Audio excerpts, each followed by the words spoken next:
stop suffering.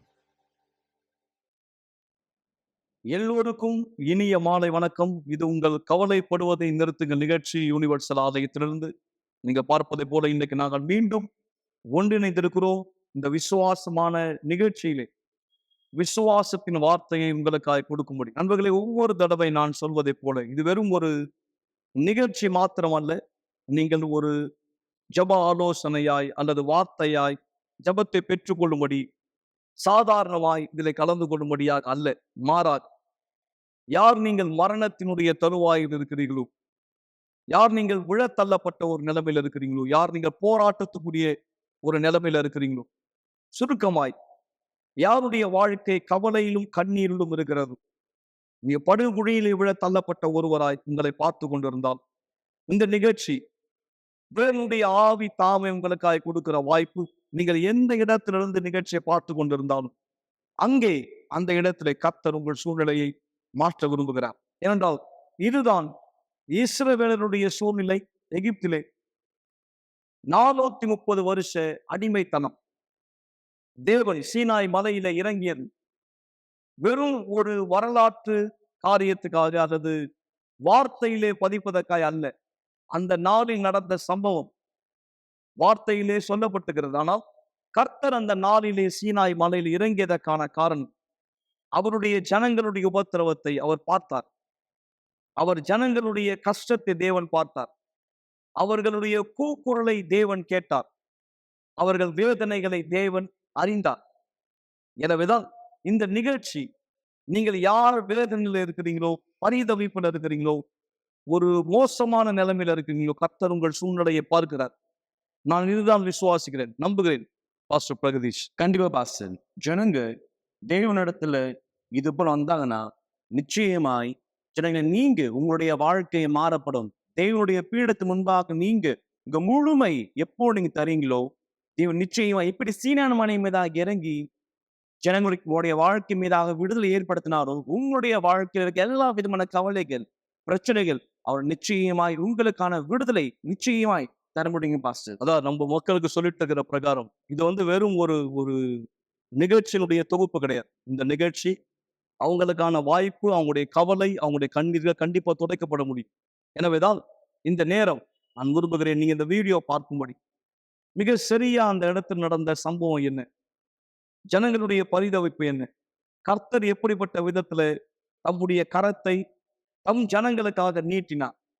கண்ணீரை துடைத்துக் கொள்ளுங்கள் நண்பர்களே. உங்களுடைய படுக்கையிலிருந்து எழுந்திருங்க. யார் நீங்க ஒரு தவறான மனநிலையில இருக்கிறீங்களோ, இந்த நேரம் கூட ஒரு தவறான அபிப்பிராயத்துல உங்க வாழ்க்கை குறித்த முடிவுக்காக யோசித்துக் கொண்டிருந்தால் நிறுத்துங்கள். நான் சொன்னதை போல தேவன் இந்த நிகழ்ச்சியிலே உங்கள் சூழ்நிலை கண்டிப்பாய் மாற்ற முடியும். இந்த வீடியோ நீங்கள் பார்ப்பீர்கள். அந்த நேரத்திலே நடந்த விஷயம் என்ன, அதை குறித்த ஒரு புரிந்து கொள்ளுதலை நீங்கள் பெற்றுக்கொள்ளும்படி இதனை தொடர்ந்து ஒரு அற்புதமான சாட்சியை நாம் கேட்க போகிறோம். முதலாவது இந்த வீடியோ பார்க்கும்படி நான் உங்களை வரவேற்கிறேன்.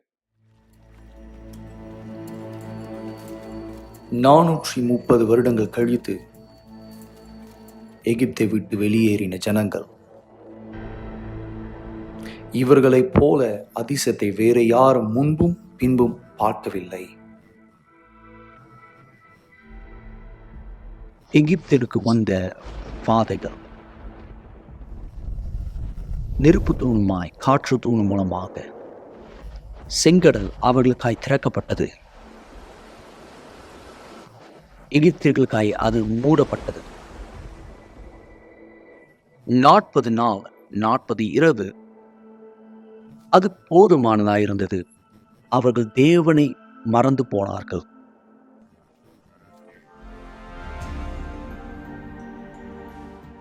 இந்த கதையிலே பார்க்க வேண்டிய மிக முக்கியமான ஒன்று, அதிசயமோ அற்புதமோ அளவில்லாமல் நடந்தது. அதிசயம் மட்டுமே போதுமானதல்ல. ஆத்துமா ஆதாயப்படுத்தப்படவில்லை என்றால் தேவன் முடிவெடுத்தார். தேவன் அவர்களோடு செல்ல போவதில்லை என்று சொன்னார். ஆனால் தூதுவனை அனுப்புவேன் என்றார் மோசே. ஆனால் மோசே அதை ஏற்றுக்கொள்ளவில்லை. மோசேவுக்கு தேவனுடைய பிரசனம் தேவை.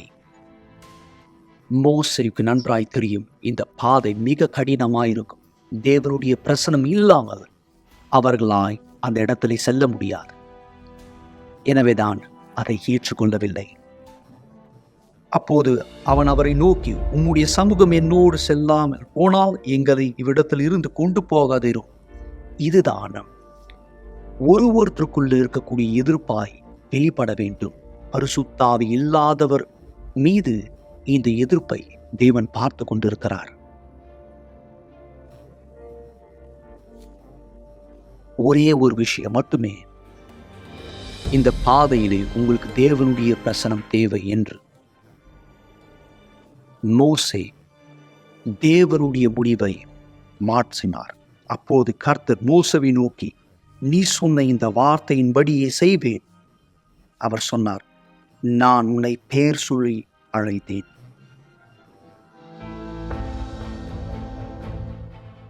இது உங்களுடைய நேரம். தேவன் உங்களை பார்த்து, நான் உன்னை பெயர் சொல்லி அழைத்தேன் என்றார். நீங்கள் தூதுவரோடு போக வில்லாமல் தேவனுடைய பிரசனத்தோடு செல்ல விரும்பினால் இந்த பீடம் உங்களுக்காக இருக்கும். இதே எதிர்ப்போடு இனிமேலும் தேவனுடைய பிரசனம் இல்லாமல் செல்ல அனுமதிக்காதீர்கள். இன்று தொடங்கி நீங்கள் உங்கள் வாழ்க்கையை தேவனிடத்திலே அர்ப்பணிக்க விரும்பினால் பீடத்துக்கு முன்பாக வந்து இதை போல அப்பொழுது நீங்களும் அவரை நோக்கி, உன்னுடைய சமூகம் என்னோடு செல்லாமல் போனால் எங்களை விடத்தில் இருந்து கொண்டு போகாதீரும்.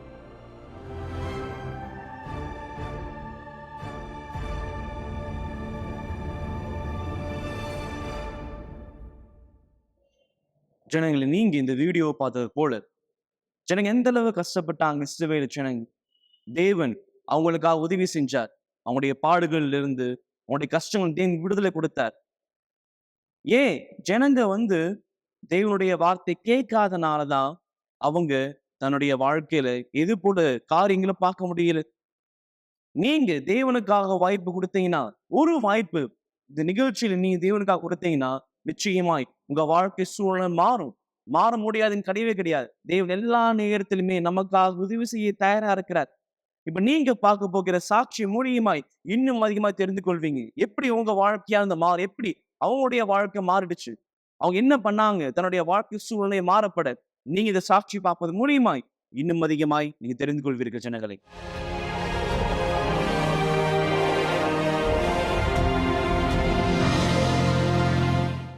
இதுதான் நான். இந்த மாதிரியாக தான் என்னுடைய வாரத்தின் முடிவுகளை பார்கள்ல செலவழிப்பேன். நான் பார்க்க சந்தோஷமா இருந்தாலும் உண்மையாகவே நான் சந்தோஷமா இல்லை. இது எல்லாமே என்னுடைய பாட்டி இறந்த பிற்பாடு தான் ஆரம்பிச்சது.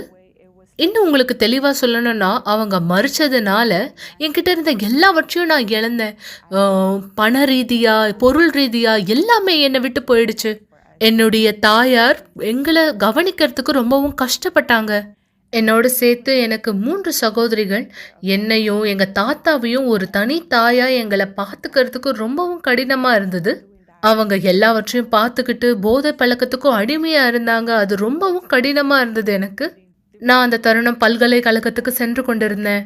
பலவிதமான மக்கள் அங்க சந்திக்கும் பொழுது, பணக்கார மக்கள், அவங்க கிட்ட எல்லாமே இருக்கு. அதை பார்க்கும்போது நான் என்ன ஒப்பிட்டு பார்த்தேன். என்கிட்ட அதெல்லாம் இல்லையே. என்னுடைய வாழ்க்கையில மேல எழும்பணும்னு நான் நினைக்கிறது எதுவுமே எனக்கு நடக்கல. என் தாயார் இரவு நேரங்கள்ல குடிப்பாங்க. அவங்களால குடிக்காம இருக்க முடியாது. ஏன்னா நாங்க அதை கொடுக்கலன்னா நாங்க என்னமோ அவங்களுக்கு தப்பானதை செய்யற மாதிரி எங்களை போட்டு தாக்க ஆரம்பிச்சிருவாங்க. இந்த மாதிரியான சூழ்நிலைகளை நான் பார்க்கும்போது, நான் இன்னும் ஏன் உயிரோட இருக்கேன், நான் ஏன் இந்த மாதிரி கடினமான சூழ்நிலையில இருக்கேன்னு நான் யோசிச்சுக்கிறேன். என்னுடைய வாழ்க்கைக்கான ஒரு முக்கியத்துவமே இல்லை, நோக்கமே இல்லை. இது கடினமாக ஆக எனக்கு தற்கொலை எண்ணங்கள் வர ஆரம்பிச்சுது. கயிறை எடுத்து நீ தற்கொலைக்கு முயற்சி எடுங்கிற சத்தம் எனக்குள்ள பலமா கேட்க ஆரம்பிச்சது. ஒரு தருணத்துல நான் கத்தியை என் கையில வச்சுக்கிட்டு நான் என்னை குத்திக்கணும், அவ்வளவுதான், முடிஞ்சிருச்சு என் வாழ்க்கை அப்படின்னு நினைச்சேன். ஆனா என்னால அதை செய்ய முடியல.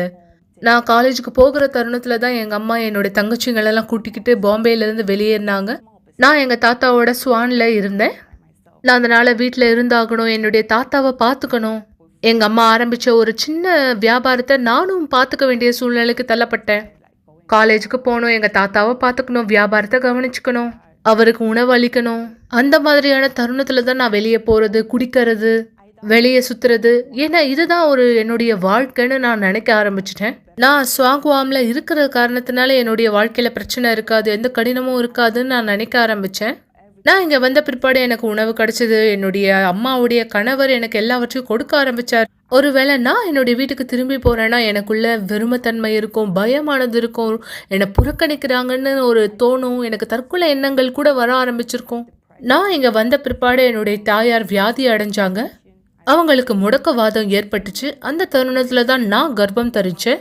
ஆனா எனக்கு உண்மையாவே பயமா இருந்தது. நான் உங்ககிட்ட சொல்லல. ஏன்னா நான் சொன்னேன்னா அவங்க வியாதிப்பட்டு இருக்காங்க, அப்ப கூட என்னை அடிப்பாங்கங்கிற ஒரு பயம் எனக்குள்ள இருந்தது.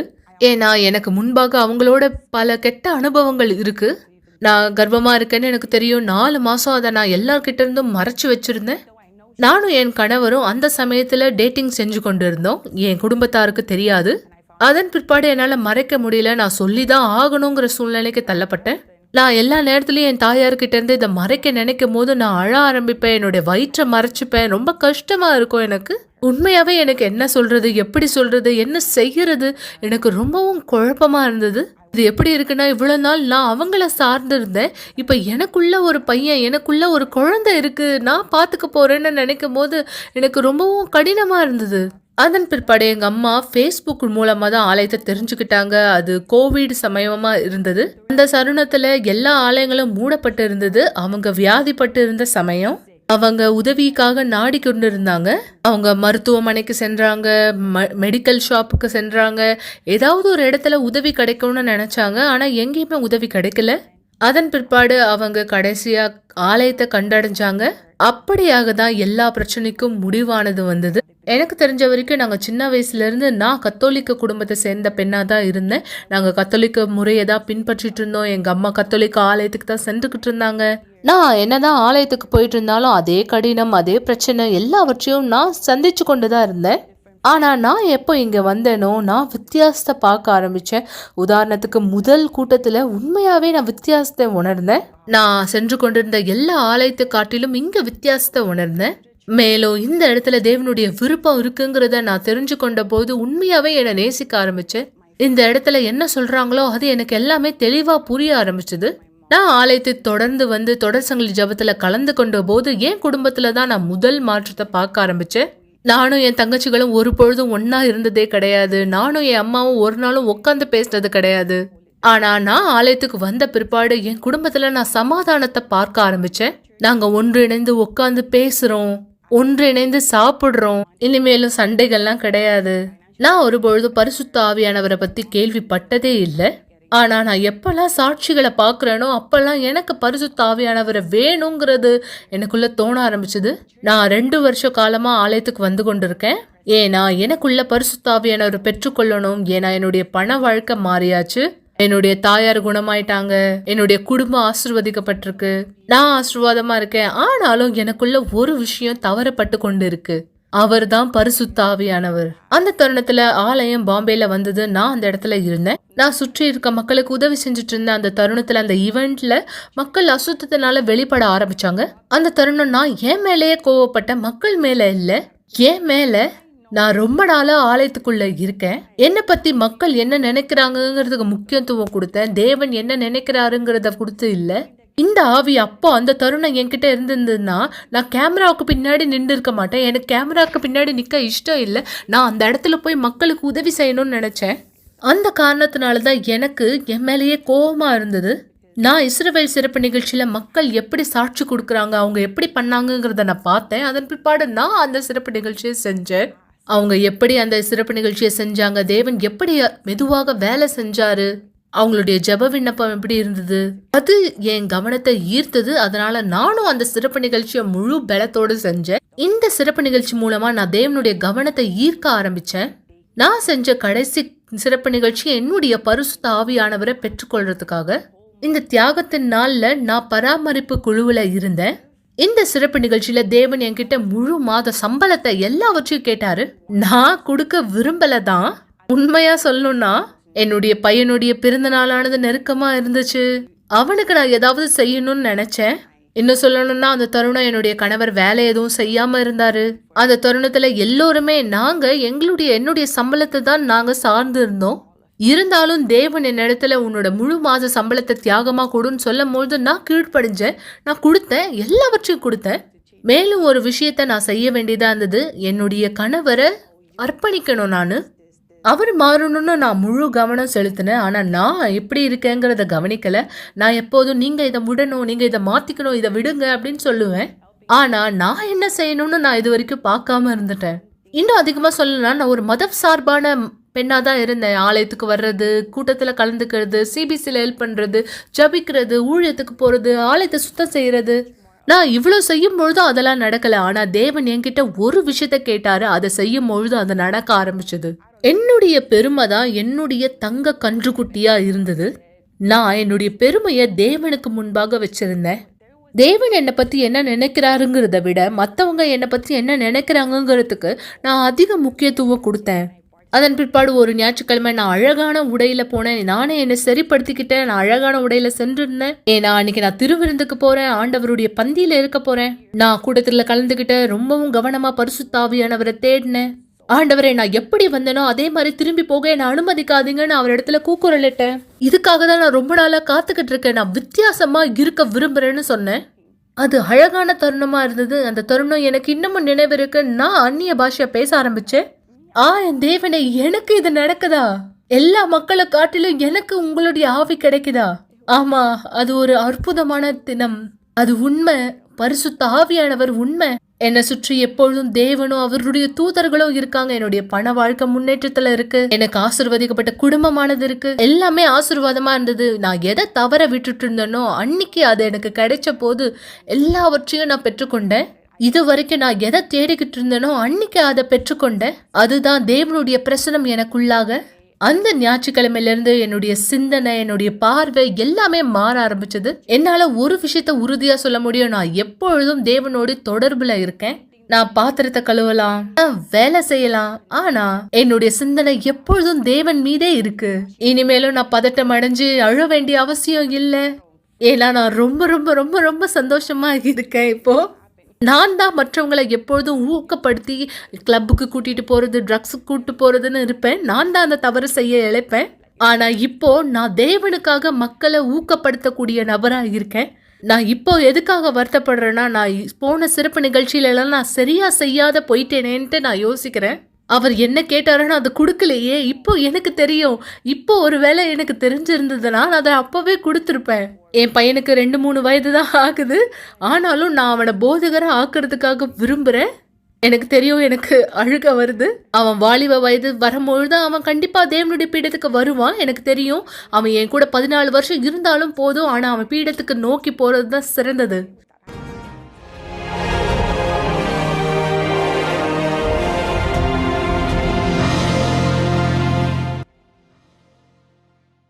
இந்த சாட்சியை நீங்க கூர்ந்து கவனித்தீர்கள் நான் விசுவாசிக்கிறேன். எப்படிப்பட்ட ஒரு விசுவாசத்தினுடைய செயல். ஆனால் அதே சமயம் இந்த சாட்சியில நாம் பார்த்தது போல பகுதி இந்த இந்த இந்த பெண்மணி ஆலயத்துல உண்மையா இருக்கிற ஒருத்தங்க. அதாவது ஆலயத்தை சுத்தப்படுத்துவாங்க. மீட்டிங்க்கு தொடர்ந்து வருவாங்க. ஏன் ஆலயத்தினுடைய குழுவுல கூட அவங்க இருந்தாங்க. பல பேர் யார் இந்த நேரம் நிகழ்ச்சி பார்த்துட்டு இருக்காங்களோ, பல பேருடைய அபிப்பிராயம் என்ன அப்படின்னா, நான் நான் வந்து சின்சியரா தொடர்ந்து ஜெபிக்கிறேன். நான் நாள் தவறாம தேவனுடைய வார்த்தையை வாசிக்கிறேன். நான் வந்து ஊழியம் கூட செய்றேன் பல நேரம். நான் நான் மக்கள போய் சந்திக்கிறேன். மக்களோட பேசுறேன். அப்போ எப்படி ஆண்டவர் என் வாழ்க்கையில செயல்பட முடியாம இருக்கார்? எது என்கிட்ட ஒருவேளை அவங்க கேட்டா, எது என்னிடத்துல குறையா இருக்கு அப்படின்னு கேட்டா, தேவன் ஒருவேளை உணர்த்த முடியும். ஆனால் பலர் நினைப்பது என்ன? ஏன் ஆண்டவர் இன்னும் என் வாழ்க்கைய மாத்தல? நான் இது எல்லாமே செய்றேன். எல்லா விஷயமும் செய்றேன். ஆனா ஏன் ஆண்டவர் இன்னும் என் வாழ்க்கையில அவர் சக்தியை வெளிப்படுத்தாம இருக்கார்? இந்த சாட்சியில இந்த பெண்மணி தெளிவாய் உணர்த்தினார்கள். அவங்க உண்மையில வஞ்சிக்கப்பட்டிருந்தாங்க. அவங்க நினைச்சுக்கிட்டு இருந்தாங்க, நான் இதெல்லாம் செய்யறதுனால, நான் வந்து ஆலயத்த சுத்தப்படுத்துறதுனால, நான் வந்து ஜெபிக்கிறதுனால, பாஸ்டர் பிரகதீஷ், நான் வந்து அ ஊழியம் செய்யறதுனால, நான் இதெல்லாம் பண்றதுனால, நான் வந்து தேவனுக்கு உண்மையா இருக்கிறேன் அப்படின்னு இந்த பெண்மணி நினைச்சாங்க. இப்படி நெறைய பேருடைய மனநிலை இருக்கு இல்லையா? கண்டிப்பா பாஸ்டர். நான் சர்ச்சுக்கு போறேன், ஜெபம் பண்றேன், நான் எல்லாமே செய்றேன். அதனால தேவனுடைய வாழ்க்கைய மாத்துவார். அநேக மக்கள் நினைச்சிட்டு இருக்காங்க. நிச்சயமா சொல்லும்போது, தன்னுடைய எல்லாமே செய்யணும். முழுமையா செய்யணும். எப்போ ஒரு நபர் முழுமையா செய்றாங்களோ, நிச்சயமா பாஸ்டர் அவங்க வாழ்க்கை தேவன் நிச்சயமா மாற்றம் செய்வார். அதாவது முழுமை அப்படின்னு பேசும்போது, முழுமை கொடுக்கப்பட வேண்டிய இடம் பீடத்துக்கு கீழ கிடையாது. உதாரணமா, அவங்க சொன்ன எல்லாமே பீடத்துக்கு கீழ செய்ற வேலை. ஆலயத்த அவங்க சுத்தப்படுத்துறது, அவங்க குழுவுல இருந்தது, அவங்க வந்து ஜெபத்த தொடர்ந்து வந்து கலந்துக்கிட்டது எல்லாமே. ஆனா முழுமை அர்ப்பணிக்கப்பட வேண்டிய ஒரே இடம் ஆல்டர், பீடம். அதாவது கர்த்தர் மக்களை சீனாய் மலைக்கு வரும்படி சொன்னார். சீனாய் மலை இயற்கையான பீடம். அங்கதான் ஆண்டவர் பார்க்க விரும்பினார். அங்கதான் ஆண்டவர் பார்க்க வேண்டும். உண்மையில எபிரேய ஜனங்கள் உண்மையில பார்வோனுடைய அந்த எண்ணங்களை, அதாவது எகிப்தினுடைய மனநிலையை மாத்திட்டாங்களா? தன்னுடைய முன்னோர்களுடைய ஆபிரகாம், ஈசாக்கு, யாக்கோபினுடைய தேவனை உண்மையா விசுவாசிக்கிறாங்களா, பின்பற்றாங்களா? தேவன் அந்த இடத்தில் தான் பார்க்க விரும்பினார். ஆனால் மிக சரியா அந்த இடத்துல தான் ஜனங்கள் நிரூபித்தாங்க அவங்க மனசு தேவனோட இல்லை அப்படின்னு. ஆனா யார் நீங்க இந்த நேரம் எங்களை பார்த்துட்டு இருக்கீங்களோ, யார் நீங்க இந்த நேரம் நாங்க சொல்றதை கேட்டு, ஒருவர் நீங்க ஆலயத்துக்கு சென்று கொண்டிருக்கிற ஒருத்தரா இருக்கலாம், அதிகமா ஜெபிக்கிற ஒருத்தரா இருக்கலாம், தொடர்ந்து வேதத்தை வாசிக்கிற ஒருத்தரா இருக்கலாம். ஆனால் உங்கள் வாழ்க்கை பீடத்துல உண்மையா கொடுக்கப்பட்டிருக்கா? முழுமையா? அதான் நீங்கள் புரிந்து கொள்ள வேண்டிய விஷயம். நண்பர்களே, இந்த நேரம் நான் வார்த்தை உங்களுக்காக கொடுக்க விரும்புகிறேன். இங்கே யாத்ராகமத்திலே 15ஆம் அதிகாரத்திலே 26வது வசனம். நீ உன் தேவனாகிய கர்த்தரின் சத்தத்தை கவனமாய் கேட்டு, கர்த்தர் இந்த வார்த்தையை மோசேயிடம் சொல்றார், ஜனங்களுக்கு அவர் தெரியப்படுத்தும்படி, நீ உன் தேவனாகிய கர்த்தரின் சத்தத்தை கவனமாய் கேட்டு அவர் பார்வைக்கு செம்மையானவைகளை செய்து அவர் கட்டளைகளுக்கு செவி கொடுத்து அவருடைய நியமங்கள் யாவையும் கை கொண்டால், இதுல ஒண்ணு கூட தவறக்கூடாது. ஒண்ணு கூட தவறக்கூடாது. கர்த்தரின் சத்தத்தை கவனமா கேட்கணும். அவர் பார்வைக்கு நலமானது, உங்க பார்வைக்கோ மத்தவங்க பார்வைக்கோ இல்ல நீங்க நினைக்கிற மாதிரி இல்லை. சற்று முன்பு இந்த தாய் நம்மோட பகிர்ந்து கொண்டது போல, அவரின் பார்வைக்கு செம்மையானதை செய்து அவர் கட்டளைகளுக்கு செவி கொடுத்து அவர் நியமங்கள் யாவையும் கை கொண்டார். நான் எகிப்தியருக்கு வரப்பண்ணின வியாதிகளில் ஒன்றையும் உனக்கு வரப்பண்ண மாட்டேன். நானே உன் பரிகாரியாகிய கர்த்தர், உன்னை குணமாக்குகிற தேவன் என்றார். எவ்வளவு ஒரு அற்புதமான வாக்குத்தத்தம் இல்லையா? கண்டிப்பாஸ். இந்த உலகத்தின் எந்த வியாதி, எந்த சாபம், எந்த பிரச்சனை உங்களை தாக்க போவதில்லை. ஆனா என்ன விதிமுறை? நான் படித்த இது எல்லாம். இப்போ நீங்க யார் ஒருவேளை பல கேள்வி தொடர்ந்து கேட்டுக்கிட்டே இருக்கீங்க. ஏன் என் வாழ்க்கை மாறல? இந்த வருஷம் முடிய போகுது. ஏன் என் பசங்க சூழ்நிலை எப்படி இருக்கு? ஏன் என் நிலைமை எப்படி இருக்கு? நண்பர்களே, இந்த ஏன் என்கிற கேள்வியை எதாலன்னு மாத்துங்க. கை கொண்டால், கை கொள்ளாவிட்டால் அப்போ இது எதுவுமே பண்ணிக்காது. எனவேதான் வியாதியால மக்கள் கஷ்டப்படுறாங்க, செய்வினையால தாக்கப்படுறாங்க, நிம்மதியான தூக்கம் இல்லை. நண்பர்களே, பீடம் உங்களை வரவேற்கிறது. நீங்கள் இந்த வருஷத்தினுடைய இறுதி நாட்கள்ல பல போராட்டமான சூழ்நிலை கடந்து சென்று கொண்டிருந்தால் நான் உங்களை பீடத்துக்கு வரவேற்கிறேன். இங்கே கர்த்தர் உங்கள் சூழ்நிலையை மாற்ற முடியும். சற்று முன்பு நீங்கள் கேட்ட சாட்சியிலே உங்கள் சூழ்நிலை மாறியதை போல் நான் இந்த நிகழ்ச்சியில் எப்படி பங்கேற்கலாம், என்ன செய்யணும்? தொலைபேசியில தொடர்பு கொள்ளுங்கள், வாட்ஸ்அப்ல செய்தி அனுப்புங்கள். நேரடியாக நீங்கள் வர விரும்பினால் இந்த ஞாயிற்றுக்கிழமை காலை 9:30 மணி 24ஆம் தேதி நீங்கள் எங்கள் சிறப்பு விருந்தினர். நாம் இந்த நேரம் ஜெபம் செய்வதற்கு முன்பாய் வெள்ளிக்கிழமை யூனிவர்சல் ஆலயத்திலே செய்கிற விசேஷமான ஒரு ஜெபத்தின் வீடியோவை நீங்க பார்க்கும்படி விரும்புகிறேன். நீங்கள் எங்களோடு விசுவாசத்தை இணை விரும்பினால் சென்னையினுடைய சுற்று வட்டாரத்தில் இருந்தால் நீங்கள் வரவேற்கப்படுகிறீர்கள். ஆயத்தமாய் வாருங்கள். நாளை மறுநாள் வெள்ளிக்கிழமை இந்த சிறப்பு நோக்கத்திலே ஒன்றிணையலாம். உங்கள் வாழ்க்கை இப்படியா இருக்கிறதா? தவிப்பிட இருக்கிறீர்களா?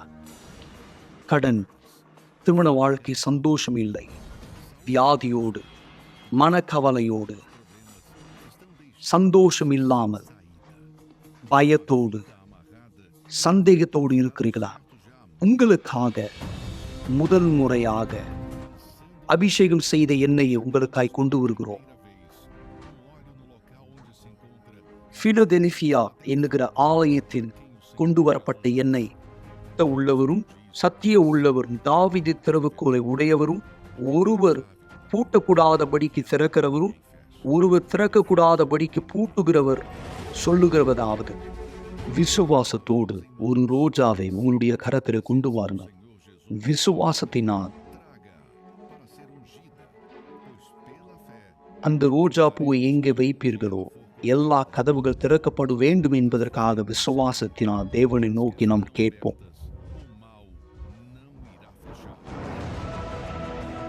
ஆசீர்வதிக்கப்பட்ட ரோஜா 12 வெள்ளிக்கிழமைகள் நல்ல கதவுகளை திறக்க மற்றும் தீய கதவுகளை மூட சிறப்பு ஜெபம் மாலை 7 மணி 282 681 1000 விளக்கு அண்ணா சாலை சென்னை 6,06,000. இது யூனிவர்சல் ஆலயத்தில் இந்தியாவில் எல்லா கிளை சபையிலும் நடைபெறும். எல்லாமே சொல்லப்பட்டது. இனி தீர்மானம் உங்களுடைய நண்பர்கள். நீங்க என்னெல்லாம் செய்றீங்கன்றதை சொல்லிட்டு இருக்காம ஆண்டவர் என்ன செய்ய சொன்னார் அதை நீங்கள் செய்ய தீர்மானித்தால் நீங்க யாரா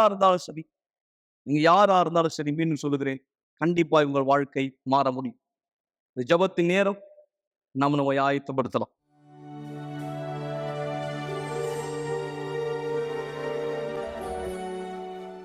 ஜெபம் தேவனுடனான நம்முடைய தொடர்பாகும்.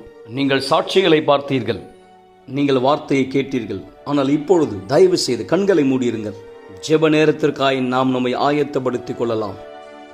ஆண்டவரே, என் தேவனே, இயேசு கிறிஸ்துவின் சர்வ வல்லமை நாமத்தினால் என் தேவன், நீர் எங்களை பற்றி முழுமையாக தெரிந்து கொண்ட தேவராய் நீர் இருக்கிற உம்முடைய வார்த்தையில் எங்களுக்கு தெரியப்பட்ட செய்தி நீர். என் தேவன், உம்முடைய வார்த்தைக்கு நாங்கள் செவி கொடுக்க வேண்டும். உம்முடைய பாதையிலே நாங்கள் நடக்க வேண்டும். உம்முடைய வார்த்தைக்கு நாங்கள் கீழ்ப்படி வேண்டும். எப்பொழுது இதெல்லாம் செய்கிறோமோ நாங்கள் எங்களுடைய முழுமை உமக்காக அர்ப்பணிக்கப்படுகிறோம். என் தேவனே, நீர் எங்களுக்காக உதவி செய்யும். என் தேவன், இதோ இந்த ஜனங்களுக்கு நீர் உதவி செய்யும். இந்த பாதையை திறக்கும்படியாக அவருடைய வாழ்க்கையை நீர் மாற்றும்படி இயேசு கிறிஸ்துவின் நாமத்தினாலே தேவனை எல்லாமே ஒரே நாளிலே ஒருவர் செய்யும்படியாக நீர் சொல்லவில்லை. ஆனால் இந்த நாள் மக்கள் எடுக்கிற தீர்மானம், நான் தேவனுடைய நியமங்களை கை கொள்ள போகிறேன், அவர் கட்டளைகளை கை கொள்ள போகிறேன், அவர் பார்வைக்கு செம்மையானதை செய்ய போகிறேன், அவர் சொல்வதற்கு கவனமாய் செவி கொடுக்க போகிறேன் என்று இந்த நிகழ்ச்சியிலும் இந்த நேரம் யார் முடிவெடுக்கிறார்களோ உன் சக்தி அவர்கள் வாழ்க்கையிலே வெளிப்பட தொடங்குவதாய், அதனுடைய அடையாளமாய் இந்த தண்ணீரை பருகுகிற நபர் யாரெல்லாம் இதிலிருந்து பருகுவார்களோ அவர்களுக்குள் சமாதானம் வரட்டும். தேவன் அவர்களுக்குள்ளாக ஒரு தெளிவு ஏற்படட்டும், அவர்களுக்குள்ளாக ஆறுதல் வரட்டும், அவர்கள் பலப்படுத்தப்படுவார். இந்த நேரத்திலே இந்த குடும்பத்தினர் ஒவ்வொருத்தரும் இந்த தண்ணீரை பருகும் பொழுது உன் சக்தி அவர்களுக்குள் செல்லும்படி நான் கேட்கிறேன். இவர்களை ஆசீர்வதிக்கிறேன். இந்த குடும்பம் முழுவதை நாங்கள் ஆசீர்வதிக்கிறோம். இந்த தண்ணீரை ஆசீர்வதிக்கிறோம். உமக்கு நன்றி செலுத்துகிறோம். இயேசு கிறிஸ்துவின் சர்வ வல்லமையான பெயரால் ஆமென். ஆசீர்வாதமான தண்ணீரை நீங்கள் குடிக்கலாம். நீங்கள் யார் வார்த்தை கேட்டீர்கள், சாட்சியை பார்த்தீர்கள், உங்களுக்காய் ஆலயம் இங்க இருக்கிறது, ஆண்டவர் இங்க இருக்கிறார், பீடம் உங்களுக்காய் தயாரா இருக்கிறது. எங்கே நீங்கள் உங்கள் முழுமையை அர்ப்பணிப்பீர்கள், உங்கள் வாழ்க்கை உயிருள்ள சாட்சியாய் மாறும். நாளை மீண்டும் இன்னொரு வல்லமையான சாட்சி மூலமாய் உங்களை மீண்டும் சந்திக்கும் வரை தேவன் உங்கள் அனைவரை ஆசீர்வதிப்பாராக. செல்வார்கள்.